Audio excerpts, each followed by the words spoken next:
முதல் படி, ஒரு அக்கவுண்டை திறக்கும் படி. கிளையண்ட் அல்லது டெபாசிட்டர் ஒரு டெபாசிட்டரி பார்ட்டிசிபென்ட்டுடன் ஒரு கணக்கை திறக்கிறார். இரண்டாவது படி, கிடங்கில் பொருட்களை டெபாசிட் செய்வது. அதாவது கிளையண்ட் NCCL அங்கீகரிக்கப்பட்ட கிடங்கில் பொருட்களை டெபாசிட் செய்கிறார். கிளையண்ட் இணைய அடிப்படையிலான ஆன்லைன் வேர்ஹவுஸ் ஸ்பேஸ் முன்பதிவு வசதியை பயன்படுத்தி இடம் இருக்கிறதா என்று பார்க்கலாம் மற்றும் அவர்கள் விரும்பும் கிடங்கில் இடம் புக் செய்யலாம். மூன்றாவது படி, சாம்பிளிங் எடுப்பது மற்றும் லேபில் டெஸ்ட் செய்வது. NCCL அங்கீகரிக்கப்பட்ட அசையர் மாதிரிகளை எடுப்பார். சாம்பிளிங் எடுப்பது பொதுவாக அனைத்து பைகளிலிருந்தும் செய்யப்படுகிறது. அதாவது 100% பொருட்களில் இருந்து.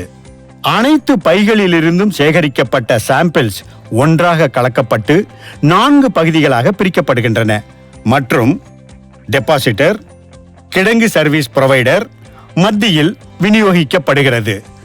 பிறகு மீதமுள்ள 2 அசையிங் லேபிற்காகவும், ஒன்று பகுப்பாய்விற்காகவும் மற்றொன்று ரெக்கார்டிற்காக. தர நெறிமுறைகளுக்கான ஆய்வக சோதனைகள் NCDEX ஆல் பரிந்துரைக்கப்பட்ட விவர குறிப்புகளின்படி இருக்கும். மதிப்பீடு ஆய்வகங்கள் NABL அங்கீகாரம் பெற்ற ஆய்வகங்கள் ஆகும். நான்காம் படி, சரக்குகளை எக்ஸ்சேஞ்சிற்கு அனுப்புவது.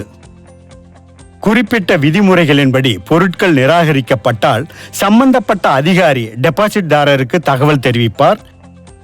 NCCL வழங்கிய வழிகாட்டுதல் படி டெபாசிட்தாரர் நிராகரிக்கப்பட்ட பொருட்களை திரும்ப பெற வேண்டும். பொருட்கள் அங்கீகரிக்கப்பட்டால் எலக்ட்ரானிக் ஃபார்மில் ENWR உள்ள physical stock repository participant client கணக்கில் வரவு வைக்கப்படும்.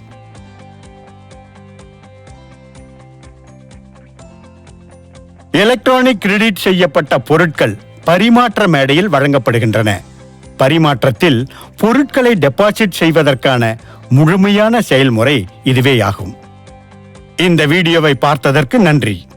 மேலும் தகவலுக்கு askus@ncdex.com இமெயில் அனுப்பவும் அல்லது 1800-266-2339 என்ற எண்ணிற்கு எங்களை அழைக்கவும்.